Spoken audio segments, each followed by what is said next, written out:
Every Memorial Day weekend, over 300,000 people pack into the Indianapolis Motor Speedway to watch the greatest spectacle in racing, the Indy 500. Millions more tune in from around the world. It's fast, it's loud, and it's legendary. But how did all of this get started? Let's rewind more than a century, back to the early 1900s. At that time, the automobile was still brand new. Roads were mostly dirt and gravel, speeds were slow, and cars broke down often. But America was fascinated with this new invention, and car makers were desperate to prove their machines were tough, fast, and reliable. There was just one problem. There wasn't a good place to test them. That's where an Indiana businessman named Carl Fisher comes in. Carl Fisher wasn't just an entrepreneur, he was a showman. He sold cars, ran businesses, and loved big ideas. In 1909, he and 3 partners bought farmland west of downtown Indianapolis to build something the world had never seen, a massive 2.5-mile oval racetrack. At the time, it was the largest racing facility in the world, and he called it the Indianapolis Motor Speedway. The idea wasn't just about entertainment. Fisher wanted the track to be a proving ground for car manufacturers. Back then, racing wasn't just sport, it was advertising. If your car could survive the speedway, buyers would trust it on the open road.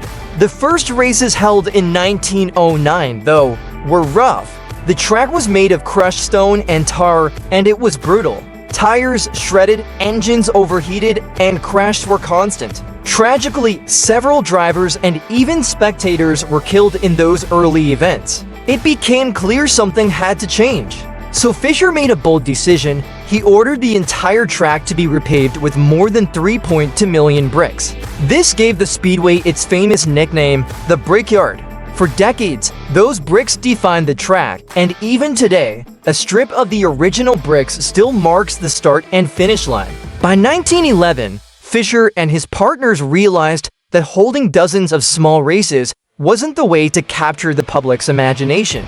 What they needed was one huge event that would draw attention from across the country. Their solution was a single 500-mile race and all-day test of endurance for both man and machine. No one had ever attempted anything like it before. On May 30th, 1911, 40 cars lined up for the very first Indianapolis 500. The atmosphere was electric. Tens of thousands of spectators crowded into the stands to witness history.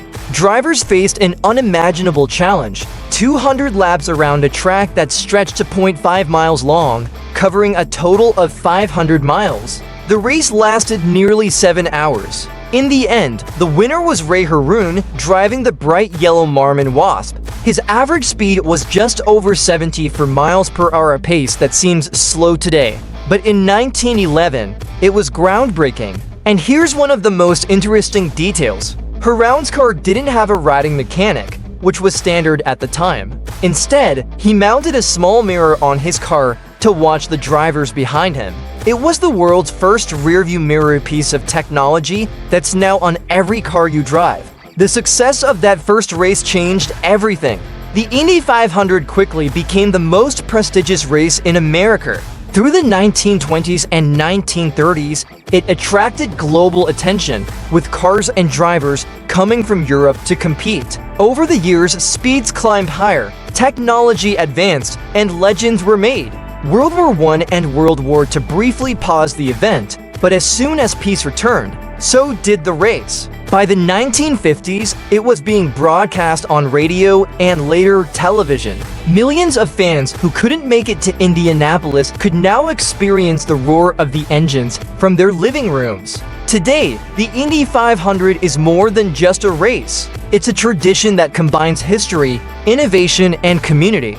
From the famous drivers, "Start your engines," command, to the winner drinking milk in Victory Lane, to the singing of "Back Home Again" in Indiana, every part of the race is steeped in over a century of tradition. So how did the Indy 500 get started? It began with Carl Fisher's vision, a dangerous dirt track that was transformed into a brick-paved coliseum, and one bold 500-mile experiment that became the foundation of American motorsport. From 40 cars in 1911 to today's high-tech Indy cars hitting speeds over 230 miles per hour, the Indy 500 has grown into the world's most famous race. And every lap run at the Speedway still echoes back to that very first Memorial Day in 1911. Would you have sat through nearly 7 hours of racing back in 1911? Let me know in the comments. And if you enjoyed this story, hit like, subscribe, and ring the bell for more history behind the legends.